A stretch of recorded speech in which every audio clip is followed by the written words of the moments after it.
So how do you become the kind of person that others are magnetically drawn to, where they see a charisma within you that they don't see perhaps in others? The charisma is always there, but it's always covered up by our frustrations and whatever else it is that we consume our energy with. Charisma is nothing but the displaying of that energy.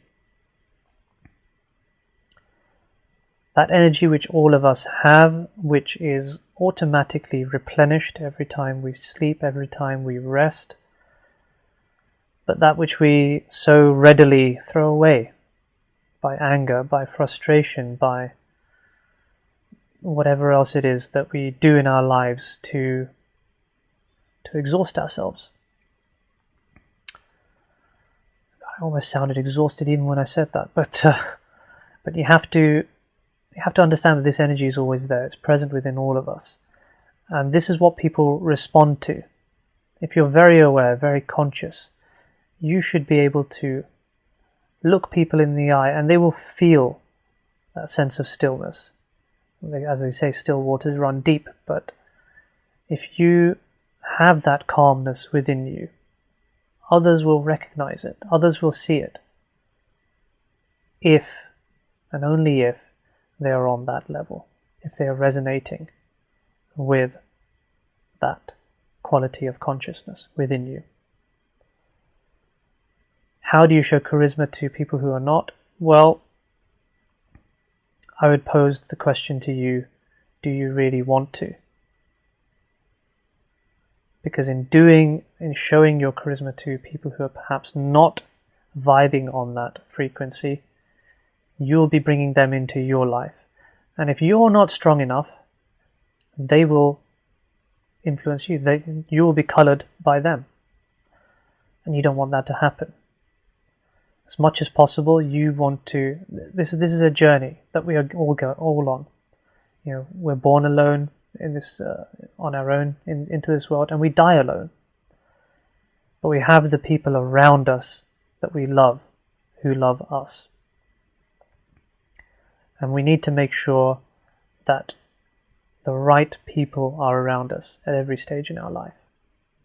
And it may be painful, but sometimes family is one of the most difficult areas of our life.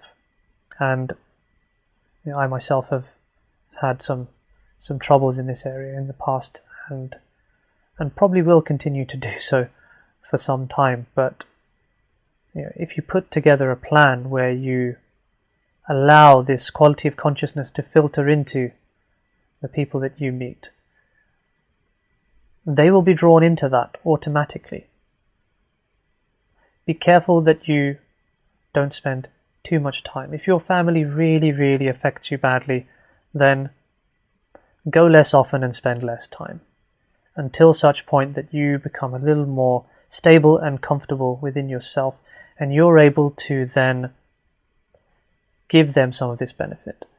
And to give them this benefit, you don't have to do anything. Again, it's the concept of comfort against ease. It's ease.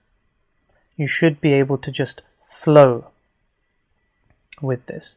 If you are aligned with this concept of ease within yourself, then others will automatically see this once they've got over that tipping point of consciousness themselves. By being conscious around others, you're not going to react strongly or violently to the things that they say or do.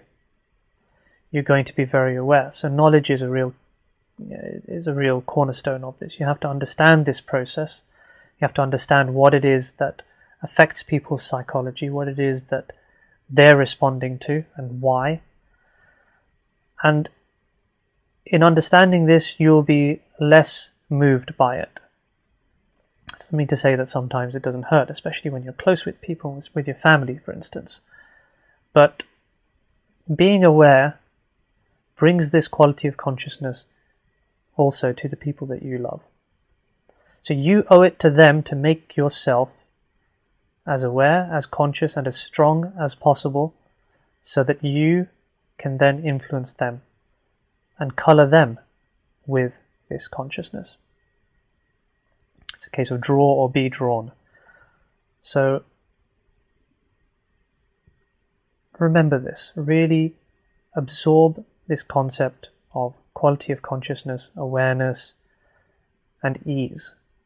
And with this, all of the people in your life will eventually, if that is what they choose to do,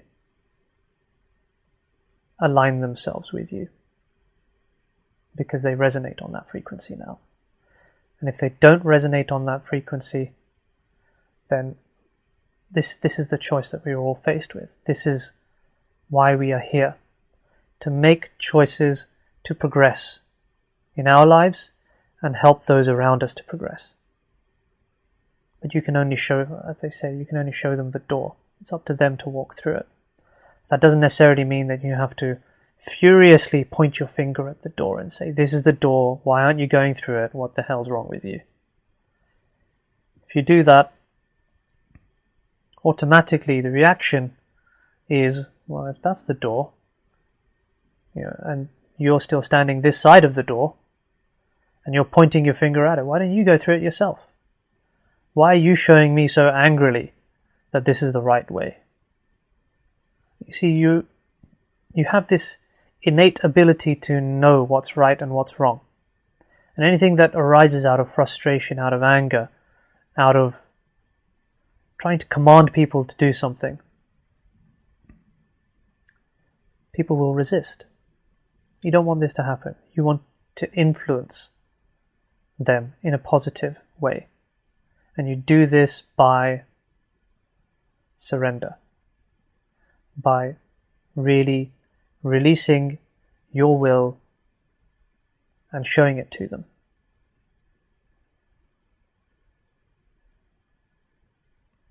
If I want you to, say, buy this watch, I wouldn't try to, keep it on my arm and show you that way.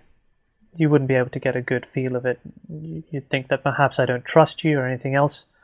But if I took the same watch off and then offered it to you, then you'd be able to look at it in your own good time, be able to touch it, feel it, and experience it. And most importantly, I will have shown you that I trust you with this watch, that it is worth looking at. And in doing so, you really show people the way. So show, don't tell. That's all for this video. If you like this video, please share, please spread this idea to anyone you feel could benefit from it. Please leave your comments below, and please discuss on Facebook and Twitter. Let's get cracking. Let's talk about this. Let's share this knowledge. If you want to be great, you have to inspire greatness in others, and you have to share. We all want to be great. We all want to go on this journey together. Greatness is not one person greater than another. Greatness is a destination. So we all want to go there together.